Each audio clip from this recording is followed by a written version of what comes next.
y generalidades de los ofidios. Serpientes venenosas en Panamá, la fisiopatología del ofidismo, tenemos las manifestaciones clínicas, el manejo y suero antiofídico, las complicaciones y prevenciones de la mordedura de serpientes o el ofidismo, que más adelante vamos a hablar, y las conclusiones. A manera de introducción, quiero introducir este webinar eh, dando a entender que el ofidismo es el estado provocado por una mordedura de una serpiente. Igualmente, recalcar que las serpientes son animales poco agresivas que normalmente le huyen a los humanos, pero cuando se da una mordedura es por defensa propia, ya que el animal se siente en un ambiente hostil. En Centroamérica existen aproximadamente 150 especies, de la cual más o menos 31 son venenosas para el hombre, y estas pueden habitar tanto en desiertos, aguas y obviamente en ambientes tropicales o bosques. Y bueno, están encontrados en todos los continentes excepto Antártica. Por esto es un poco importante el tema que vamos a dar hoy. La primera expositora que tendremos hoy es la doctora Juliet González. Buenas noches a todos. Les voy a hablar un poco y rápidamente sobre las generalidades y la epidemiología de los ofidios. Adelante. Adelante.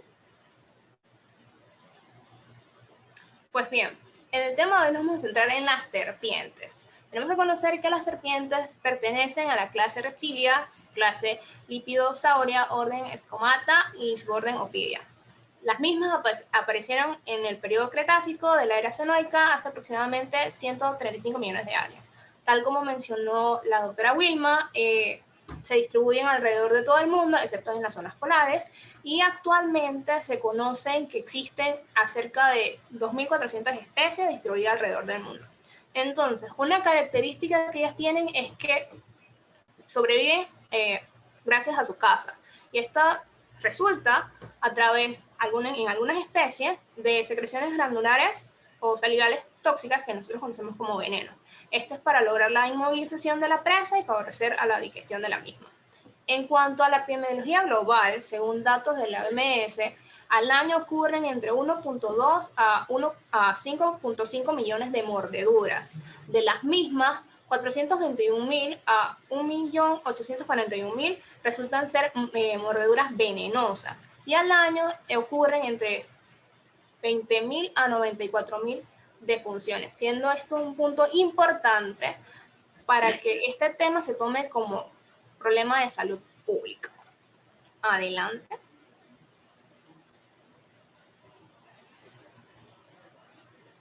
En cuanto a la epidemiología panameña, tenemos que conocer que según los últimos datos recabados, ocurren 65 casos por cada 100.000 habitantes. En las regiones más afectadas se encuentran las zonas de Veraguas, Chiriquí y Coclé, principalmente las zonas montañosas.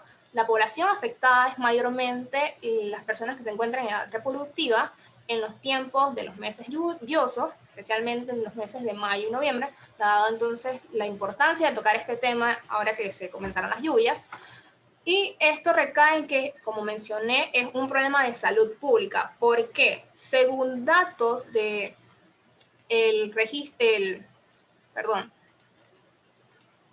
según el registro ministerial número 268 del 17 de agosto del 2001, todo accidente ofídico es de notificación obligatoria. Esto apunta a que, según los últimos datos, que prácticamente datan del 2010-2011, hacen que este problema sea, o que se tenga más bien un subregistro, lo que hace que esta patología se tenga como una enfermedad desatendida. Adelante. Ya entrando al otro punto, que es la cantidad de serpientes venenosas en Panamá, debemos conocer que en Panamá existen alrededor de 25 especies venenosas, siendo las principales las familias Viperidae y Elapidae. Adelante.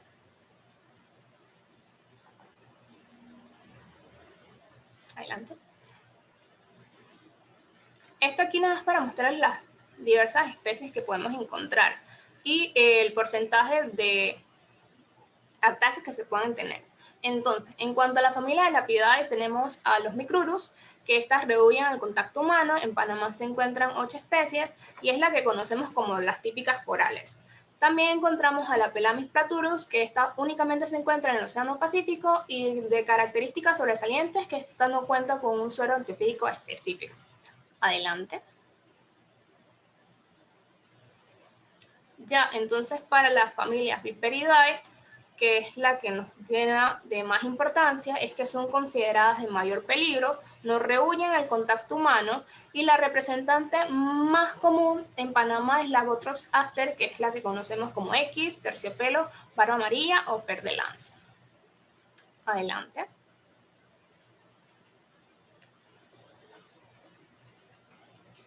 Bueno, muchas gracias a la doctora Juliet González por darnos esa introducción y ver la importancia, tanto como salud pública como epidemiológica, del ofidismo en Panamá o en el mundo entero, ya que es un problema que no solamente deberíamos conocer como médicos, sino como personas de un país tropical con muchas serpientes, y también saber de que Panamá es el país con más casos de ofidismo en Centroamérica.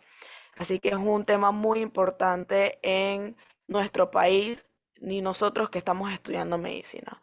Como siguiente punto o siguiente expositor tenemos al doctor Ian Martínez. Siguiente, por favor.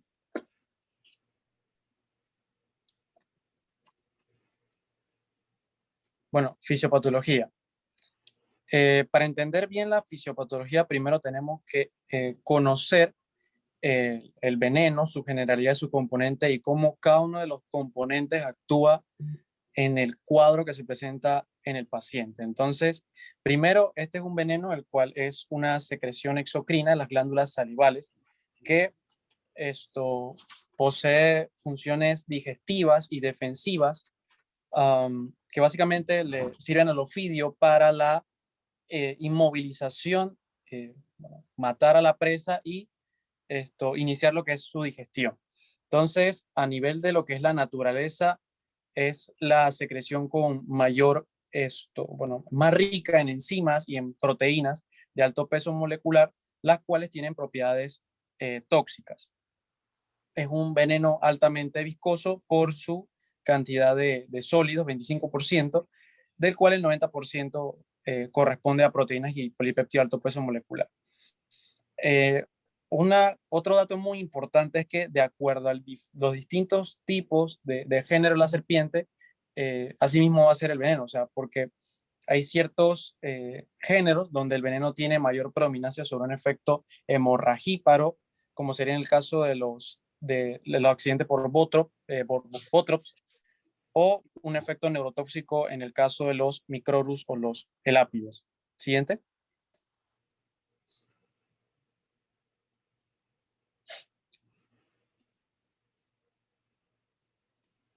Y acá está lo que estaba comentando, de acuerdo a los diferentes géneros, la serpiente así va a ser la acción del veneno. Por ejemplo, los Botrops, Botriopsis y Portridium, el veneno tiene una acción proteolítica, coagulante, nefrotóxica, vasculotóxica, y básicamente la mayor complicación de estos pacientes es la coagulación intravascular diseminada, la hipovolemia por los sangrados.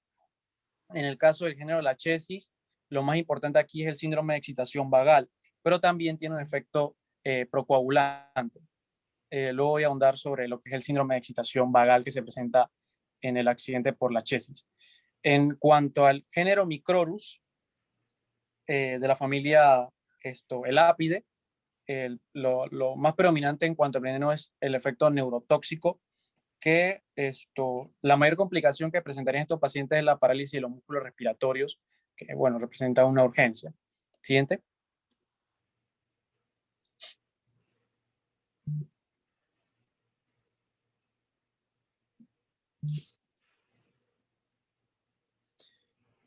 Bueno, es un veneno altamente complejo, tiene una enorme cantidad de sustancias, 50, incluso más en total, y entre ellas tenemos, como dije, enzimas y proteínas de alto peso molecular, entre ellas las hemorraginas, las miotoxinas, la fosfolipasa 2, inhibidores de enzima convertidora de angiotensina, la calicreína, la percalicreína y metaloproteinasa. Luego voy a andar sobre el efecto que tiene cada uno de estos componentes.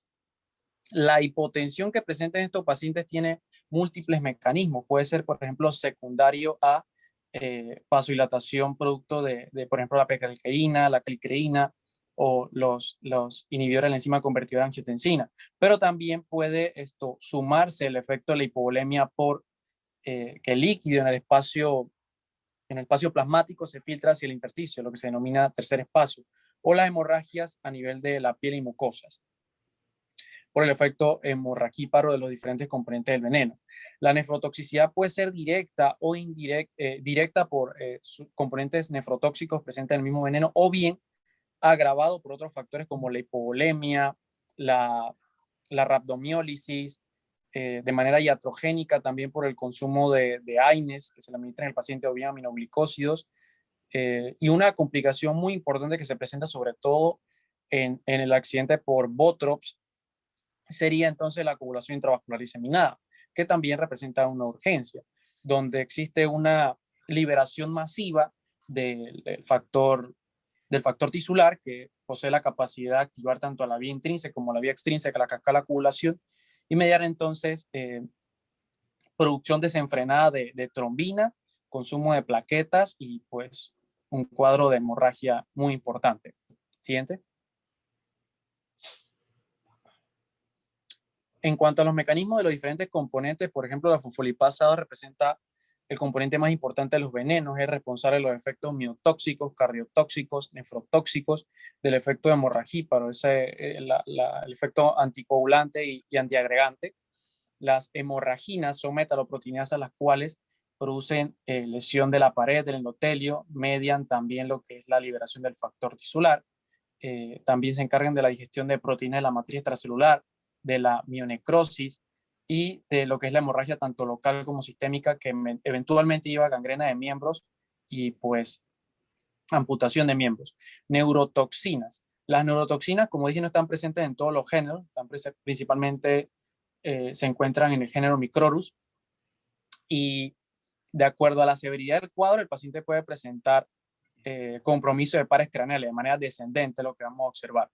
El paciente presenta tosis palpebral, oftalmoplejía, que es la inmovilización incapacidad para movilizar los globos oculares, la diplopía, la visión doble, visión borrosa, la cialorrea, la parálisis de la deglución y lo que más compromete al paciente sería la parálisis de los músculos respiratorios.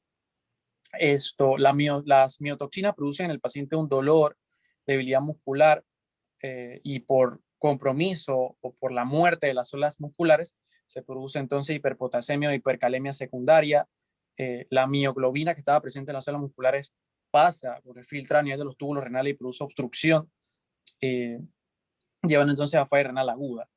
Las sustancias proinflamatorias se producen ya sea de manera directa por los componentes del veneno. Por ejemplo, la fosfolipasa 2 es capaz de unirse a los mastocitos y condicionar entonces su degranulación liberando histamina, estos productos del ácido araquidónico, es decir, leucotrienos, prostaglandinas, tromboxano, llevando entonces a quimiotaxis, células inflamatorias y macrófagos, agravando aún más el cuadro.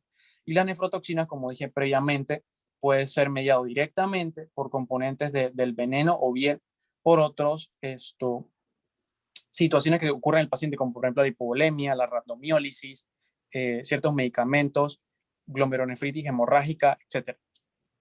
Siguiente.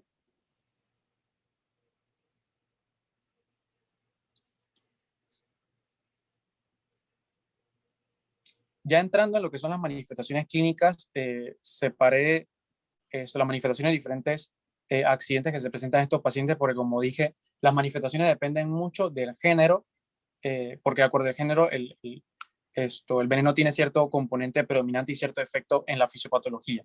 Entonces, con respecto al accidente botrópico, es aquel que se denomina y que es producido por serpientes del género Botrops, Botriopsis, Botrofias, y en las primeras 3 horas, de manera inicial, el paciente presenta dolor local, una tumefacción, eritema, también puede presentar flictenas o ampollas en el sitio de inoculación. Si la cantidad del veneno es significativa, el paciente inicialmente puede presentar hipotensión y hipofibrinogenemia, pero eso también depende de qué tan profunda haya sido la mordida. Si fue lo suficientemente profunda como para ingresar de manera directa a la circulación sistémica, el paciente va a presentar evidentemente con un cuadro más agudo, más tórpido, o sea, evoluciona mucho más rápido. Y datos que nos orientan hacia compromiso sistémico es básicamente sangrado de órganos como por ejemplo epistaxis, gingivorragia, hematuria, melena, hematemesis, hemoptisis y sangrado de otros órganos. Ya al cabo de días o semanas, en el paciente se desarrolla lo que es la necrosis de la zona afectada. Siguiente. Aquí tengo unas figuras sobre el accidente por Botrops. Por ejemplo, en la figura A tenemos la fase inicial donde el paciente presenta una tumefacción en el sitio de la herida. También se observa un eritema. En la B observamos entonces la equimosis y en la figura de abajo entonces sería ya una gangrena en sí del miembro afectado. Siguiente. Una forma en la cual podemos clasificar la gravedad o la severidad del accidente botrópico es, leve, si solamente compromete a un miembro sin alteración de las pruebas o los tiempos de coagulación, es decir, el TP, el TT, el TTPA. Moderado es aquel que afecta a más de un miembro con alteración de las pruebas de coagulación o los tiempos de coagulación. Y severo es aquel paciente que presenta datos de compromiso sistémico, aquel paciente que presenta shock, falla orgánica múltiple o sangrado espontáneo significativo. Siguiente.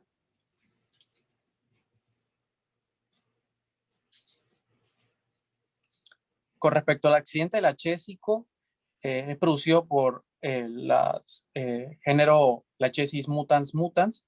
Esto también produce un cuadro similar al del accidente por Botrops, pero aquí la diferencia es el síndrome de excitación vagal. También produce un efecto neurotóxico y es el síndrome de excitación vagal, donde una sustancia presente en el veneno se une a receptores de acetilcolina y produce entonces confusión mental, palidez intensa, sudoración, frialdad cutánea, obnubilación. Eso en las primeras horas, pero conforme va evolucionando el cuadro, el paciente entonces presenta hipotensión, bradicardia y además este veneno produce enormes cantidades de precalicrina y calicrina, las cuales mediarán entonces la hipotensión y además aumentan el peristaltismo, por lo que el paciente presenta una triada. Hipotensión, bradicardia y la diarrea. Siempre que se presente un accidente lachésico producto de que las serpientes, en promedio, las adultas tienen un tamaño de 4 metros, siempre se debe considerar un cuadro severo y hay que darle una vigilancia continua. Siguiente.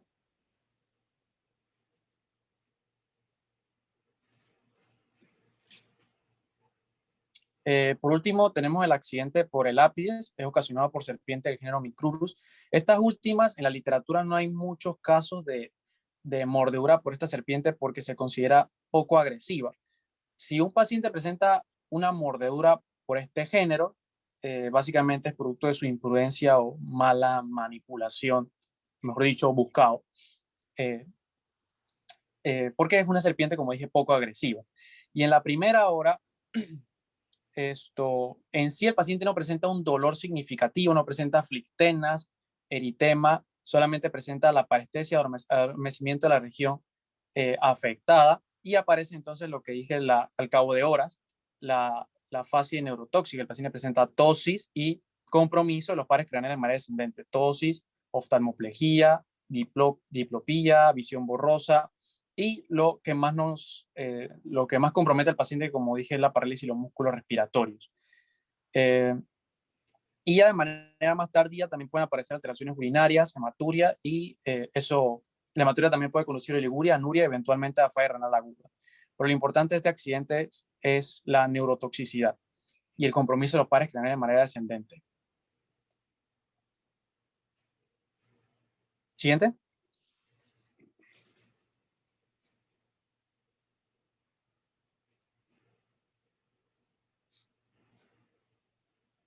Y por último, tengo un cuadro donde se coloca la clasificación de acuerdo a la severidad del accidente en función de los diferentes géneros de la serpiente, causado por Botrops, por la chesis, el ápide. Recordar que en la chesis, importante el síndrome de excitación vagal. En los elápides, el compromiso de los pares craneales de manera descendente. Lo más importante aquí es la parálisis de los músculos respiratorios. Y en la Botrops, importante los tiempos de coagulación. Siguiente. Bueno, le damos las gracias al doctor Ian Martínez por esa excelente exposición. Igualmente recordar a los que están presentes que pueden hacer las preguntas por medio del chat y serán respondidos al final del webinar. Igualmente, ya comprendiendo lo que es la fisiopatología y los signos y síntomas, o sea, las manifestaciones clínicas y los exámenes físicos que podemos encontrar en estos pacientes, vamos a integrar estos en los siguientes puntos que serán expuestos por el doctor Maximiliano Núñez. Buenas noches. Siguiente, por favor. Bueno, entonces yo le voy a hablar un poco sobre lo que es el manejo y algunas características de lo que es el suero antiofídico. El manejo principalmente se va a dividir en 4 aspectos. El primero que se debe realizar es pues, los primeros auxilios. Al encontrar al paciente, lo primero que debemos hacer es moverlo y ponerlo fuera del rango de ataque pues, de la serpiente. Debemos evitar que el paciente realice esfuerzos, ser tranquilizado, mantenerlo a una temperatura adecuada y transportarlo rápidamente a la institución médica más cercana. Un miembro picado o mordido debe envolverse de manera laxa e inmovilizarse pues, en posición funcional al nivel del corazón. Y posterior a esto debe retirarse anillos, relojes y cualquier ropa ajustada que esté en dicho miembro afectado. Entonces, puede resultar apropiado en algunos casos aplicar presión de inmovilización para de esta manera retrasar lo que es la absorción sistémica del veneno. Como por ejemplo, colocando un vendaje compresivo alrededor del miembro. Y para las mordeduras de las que son las serpientes de coral, donde la mayoría de las picadoras se dan por esta especie, el vendaje compresivo puede causar una insuficiencia arterial y necrosis, por lo cual cuando es picadura por este tipo de serpientes no se recomienda hacer esta presión de inmovilización. Entonces, una vez llega ya digamos que el rescatista que va a aplicar en sí lo que son los primeros auxilios, lo primero que él debe hacer es confirmar, lo que es la permeabilidad de las vías aéreas y la respiración, y a la vez administrar oxígeno y establecer lo que es un acceso venoso en el miembro que no es afectado mientras se transporta al paciente. Luego de esto, ya una vez llega a la institución, debemos darle al paciente un tratamiento de sostén. Este tratamiento de sostén va a comenzar con lo que es dándole un apoyo respiratorio al paciente. También hay que darle lo que benzodiazepinas, tanto para controlar lo que es la ansiedad y darle cierto tipo de sedación al paciente y opiáceos para el dolor. También debemos darle un reemplazo de líquidos más vasopresores para evitar lo que es el shock si se encuentra en este estado del paciente. Y en algunos casos muy puntuales, en algunos va a requerir lo que son transfusiones, adrenalina e inclusive lo que es la traqueostomía. La siguiente, por favor.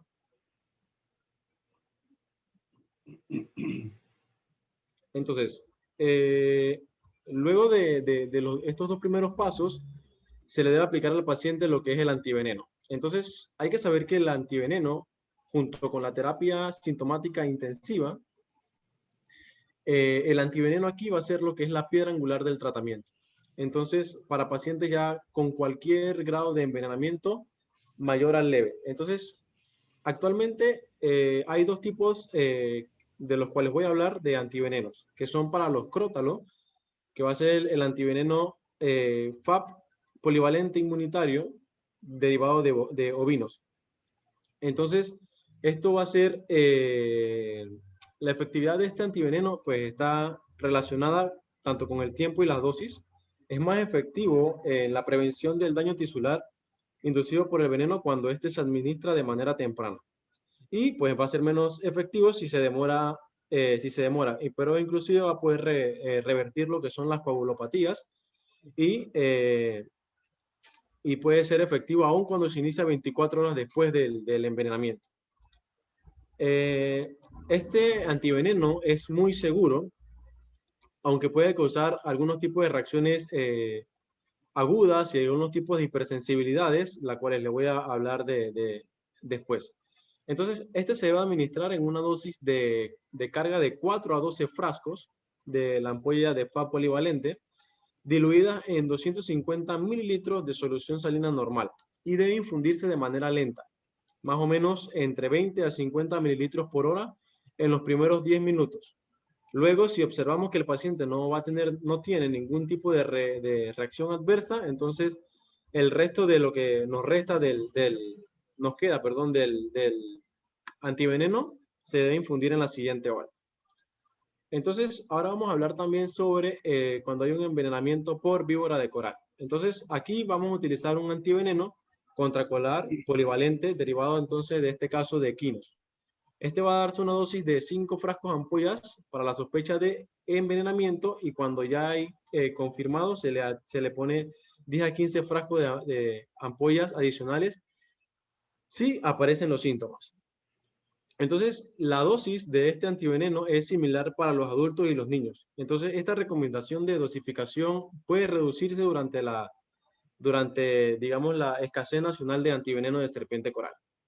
Entonces, y por último, debemos darle un cuidado a la herida, que es un cuidado como cualquier tipo de herida punzante, en donde ésta se debe limpiar y curar cuidadosamente, y específicamente para las heridas que se encuentran a nivel de los miembros, la extremidad debe ferularse en una posición funcional y mantenerse elevada o a nivel del corazón, y las heridas deben examinarse y limpiarse diariamente y cubrirse con vendaje estéril. La siguiente, por favor.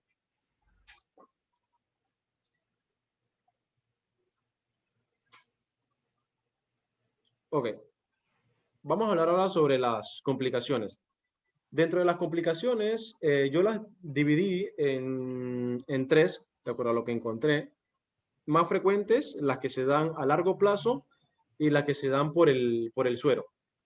Entonces, las complicaciones más frecuentes que se dan en este tipo de situaciones, la principal va a ser la insuficiencia renal aguda, también va a ser una infección en el sitio de inoculación, puede ser necrosis del tejido circundante, falla respiratoria y en un 7% se puede dar la muerte del paciente. Entonces, a largo plazo, estos pacientes pueden presentar dentro de un 7 al 14% lo que es una osteomielitis crónica, elefantiasis. También vamos a encontrar lo que es una limitación funcional de la extremidad y también en algunos casos, dependiendo del daño tisular que se dé en el miembro, van a requerir amputación.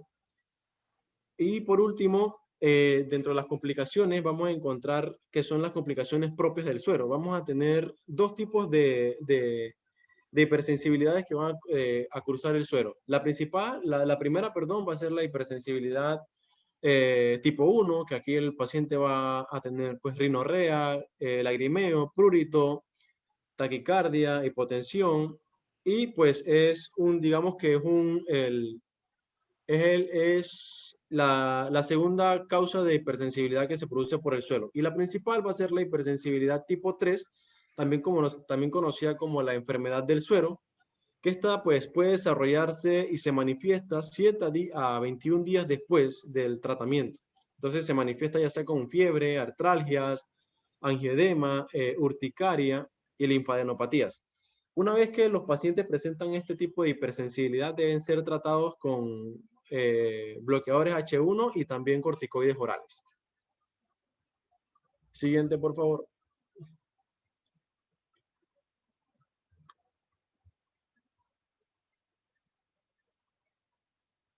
Y por último, pues como algunos consejos prácticos para disminuir lo que son las probabilidades de una mordedura de serpiente, podemos destacar que siempre hay que utilizar calzado en botas, preferiblemente hasta la altura de la rodilla, y pueden ser ya sea de hule o de cuero. En caso de que vayamos a limpiar o examinar algo, digamos, en una cueva o debajo de piedras o ramas, no debemos introducir directamente las manos ni los pies. Debemos utilizar algún objeto que nos pueda ayudar para evitar aquí, pues, invadir el espacio de la serpiente si se encuentra en dicho lugar. Debemos utilizar, pues, algún instrumento, ya sea para remover lo que es escombros y malezas, y siempre, siempre tratar de ir acompañado de otra persona, por si acaso, si llegase a ocurrir algún tipo de accidente, poder esta persona ayudar y movilizar al afectado. Entonces, si estamos no sé, en el campo y nos encontramos algún tipo de serpiente, lo que debemos hacer es alejarse y no hacer como hacen algunas personas, que es molestarla e intentarla atraparla, porque así lo que podemos hacer es provocar a la serpiente y pues causar una mordedura. Y debemos controlar lo que son las poblaciones tanto de roedores, en bodegas, fincas y lotes baldíos, ya que estos son fuentes de alimentaciones de las serpientes.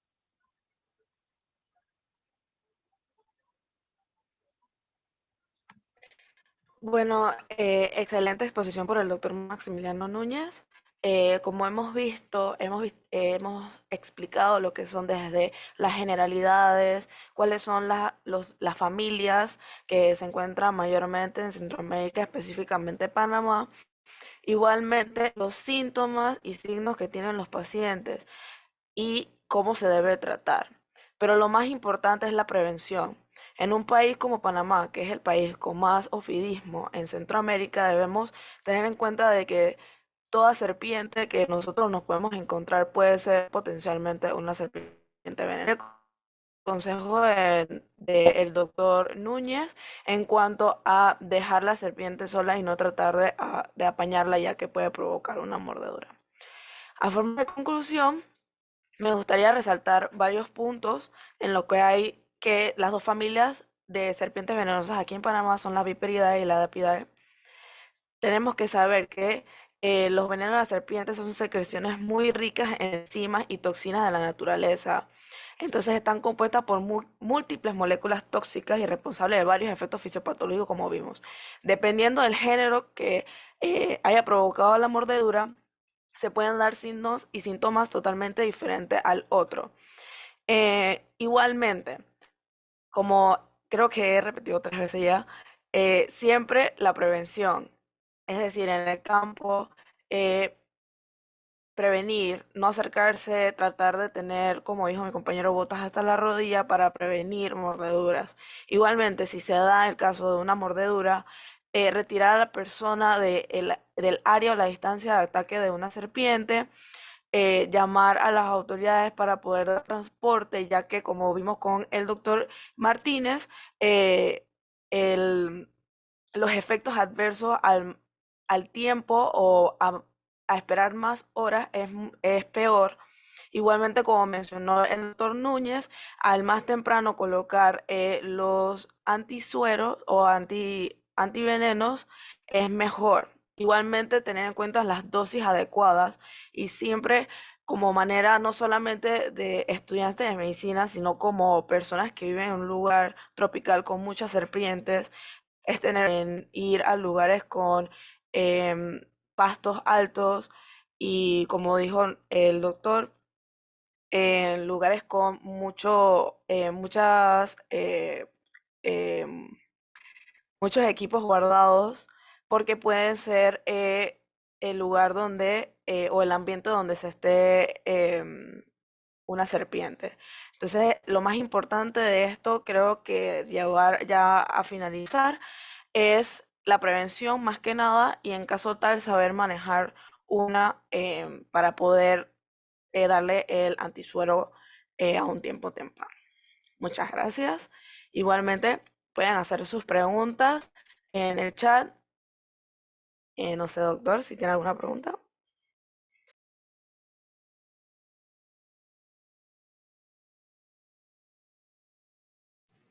Tengo unos comentarios. Hola. Sí, doctor. Bueno, primero los felicito, ¿verdad? Así se empieza. Así que uno empieza a organizar congresos de gran magnitud. Así empieza desde niño. En este caso de estudiantes de medicina, ¿verdad? Los felicito por la iniciativa.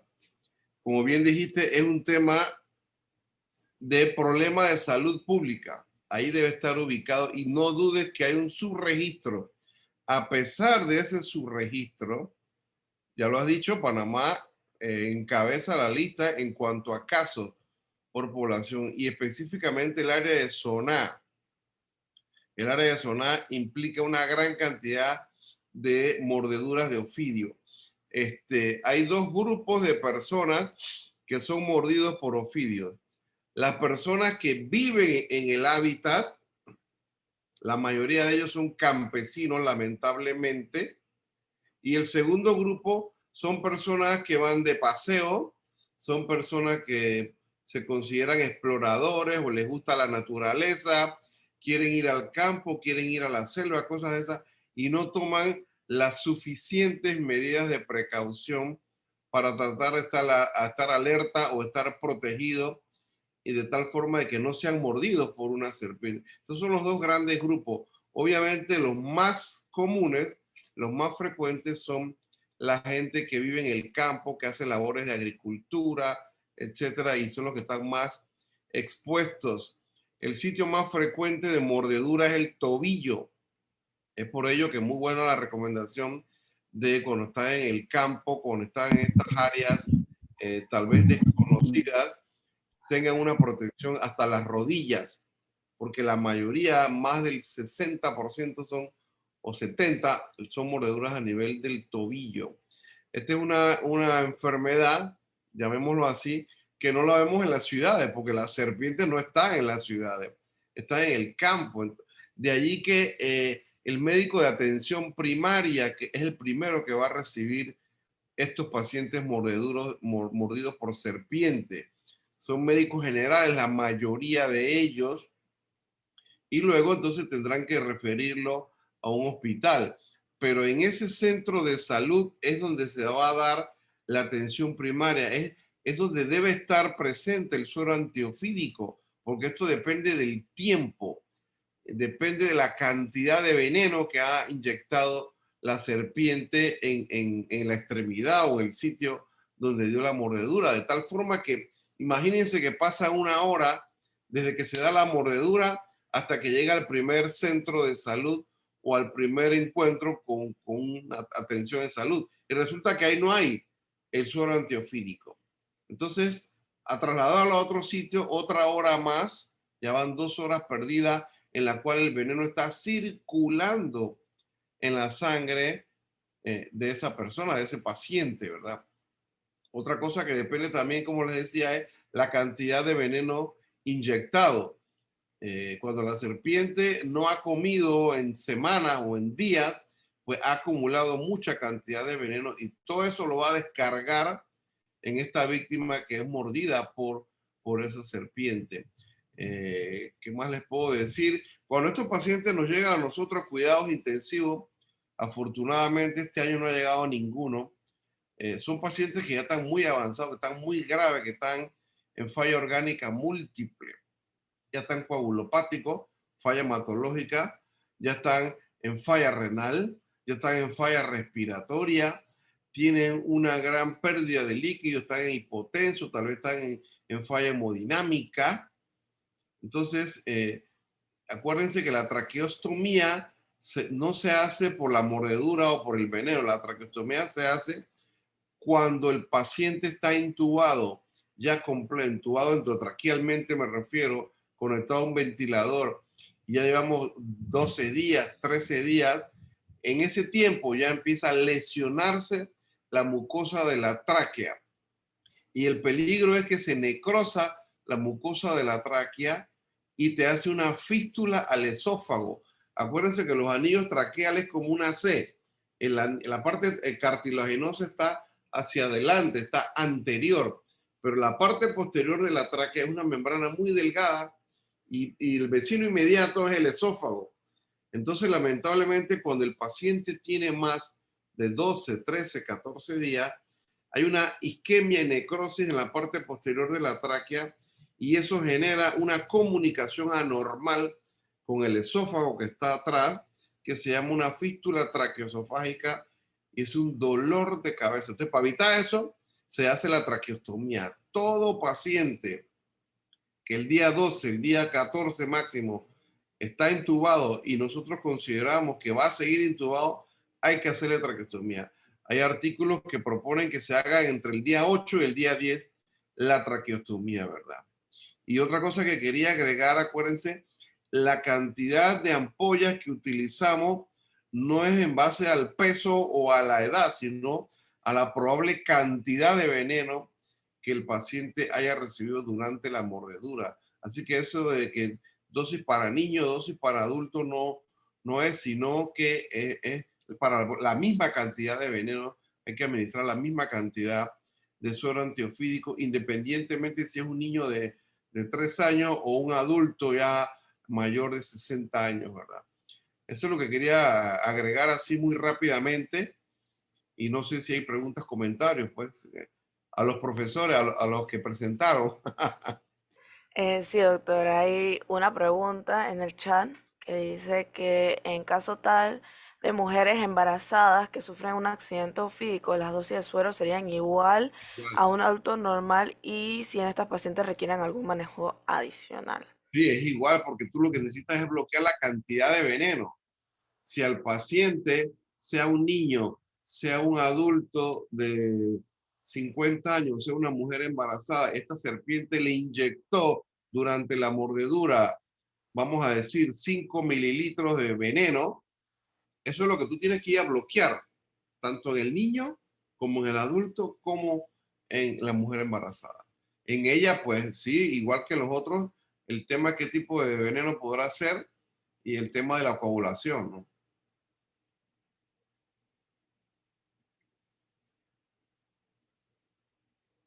Bueno, doctor, esa era la única pregunta que había en el chat por ahora. Okay.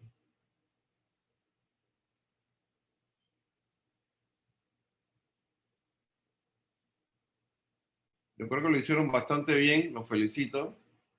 Y sigan así, hagan actividades así cada mes, se van rotando para que vean que cuando se gradúan son unos expertos en diferentes temas.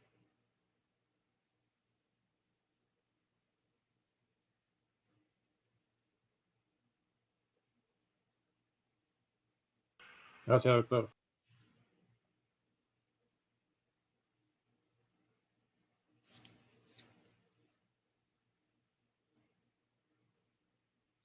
Bueno, doctor, no hay ninguna otra pregunta. No sé si finalizamos el webinar o si tiene algunas recomendaciones finales. Como ya tú lo repetiste varias veces, yo te lo repito también, la prevención, ¿no? La prevención es la clave de todas las enfermedades que hay que tratar de evitar. La prevención de una mordedura es lo mejor, ¿verdad?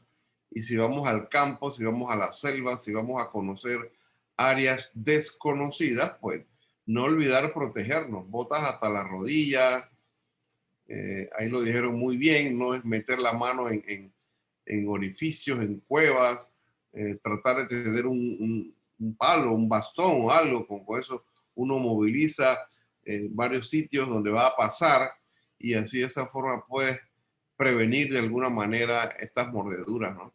Porque estamos hablando de la población, pero a nosotros como médicos nos puede pasar. Recuerdo en un carnaval hace como 10 años, el dueño del Hospital Santa Fe, él andaba en Darién con un grupo explorando, ¿no? Él le gusta eso, muy, muy interesante, y lamentablemente fue mordido por una serpiente. No había señal de celular por allá. Afortunadamente alguien tenía un teléfono satelital y después de 2 horas lograron sacarlo en helicóptero porque el traslado, imagínense cuánto iba a demorar en la selva de Darién. Y habían pasado, cuando recibió la primera dosis del suero antiofídico, yo creo que habían pasado como unas 3, 4 horas, ¿eh? Porque ahora el tema era cómo el helicóptero llegaba a un sitio donde pudiera bajar una camilla y subirlo a él. Pero afortunadamente se hizo. Después que ya sabíamos que no había efecto sistémico del veneno, ahora viene el tema de la herida. Esas heridas demoran en recuperarse, en cicatrizarse, porque el área de necrosis avanza y avanza, curaciones diarias, etcétera, vigilar la parte neurovascular distal, lo dijeron muy bien, quitar todo lo que es anillos, reloj, si es en la mano, pulseras, cualquier cosa que te pueda formar un torniquete, porque esa área se va edematizando.